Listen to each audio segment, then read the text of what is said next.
Bien, chers amis, nous vous saluons et nous vous disons merci de nous accueillir chez vous. Il y a une semaine, le monde chrétien célébrait la fête de la Nativité. Dans quelques heures, l'année 2021 va fermer ses portes. Nous sommes là, ma femme et moi, pour non seulement vous présenter nos vœux le meilleur pour cette fin d'année, mais nous voulons aussi nous encourager les uns les autres. Parce que à cette heure, nous avons vu dans cette ville de Kinshasa combien le peuple est très occupé, stressé, courir ça et là, et tout cela parce que demain, c'est la nouvelle année. Mais la Bible nous dit que le royaume de Dieu, ce n'est ni le boire, ni le manger. Mais l'élément principal que je prends, c'est la paix avec Dieu. Bientôt, nous allons nous dire les uns les autres, bonne année, bonne année. L'année sera-t-elle bonne parce que vous l'avez dit ou parce que vous avez préparé qu'elle soit bonne?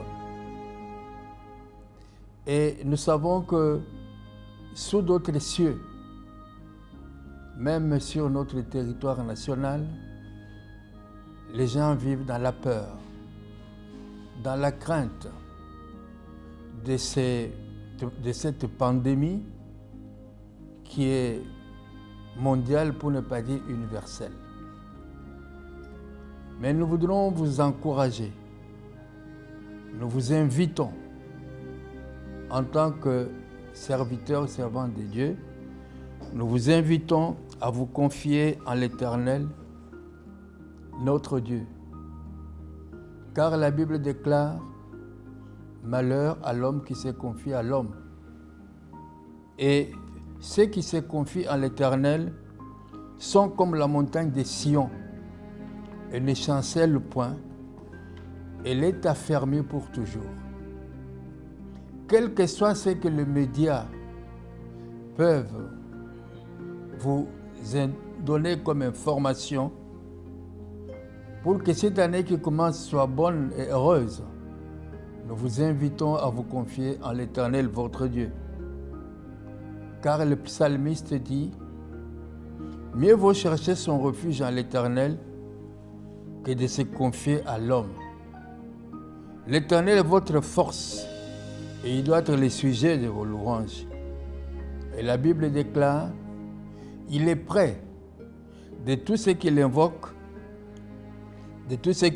avec sincérité. » Et il termine en disant, « Il accomplit les désirs de ceux qui le craignent et il entend leurs cris et il les serve. » Il est près de ceux qui les craignent. L'année sera bonne et meilleure si vous marchez dans la crainte de Dieu, si vous vous confiez en l'Éternel et si vous marchez dans la foi en sa parole. Voilà pourquoi je laisse la parole à ma femme qui va vous souhaiter, qui va vous présenter de vœux le meilleur pour cette nouvelle année 2022 qui va s'ouvrir bientôt. Bonne et heureuse année à tous. Que cette année nouvelle soit pour vous une année réellement de nouvelles recommencements. Qu'elle ne soit plus jamais la même. Que vous n'ayez plus peur de rien, car l'Éternel, il dit dans sa parole, il est prêt de faire une chose nouvelle. Et cette chose nouvelle, vous ne l'avez jamais vue. Cette chose nouvelle sera grandiose, et spécialement pour ce pays, pour notre pays, le Congo. L'Éternel est prêt de renouveler son peuple, de énergiser son peuple, d'apporter un nouveau souffle à son peuple. Et vous verrez que l'année qui va commencer dans quelques heures ne sera plus comme aucune année que vous avez vécue.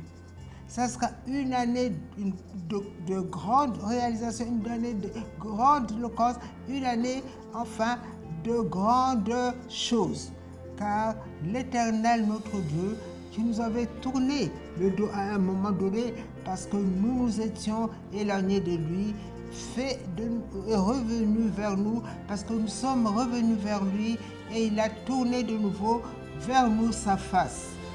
Nous devons savoir que l'Éternel regarde et que maintenant ses yeux sont fixés sur le Congo, qui est un pays de grande réalisation, qui est un pays réellement choisi de Dieu, qui est un pays prophétique. Ayons confiance dans l'Éternel, car il est celui qui guérit, il est celui qui sauve, il est la réponse à toutes choses. Nous le remercions et nous vous remercions pour votre patience, pour nous avoir écoutés et surtout pour nous avoir reçus dans vos maisons. Bonne et heureuse et prospère année.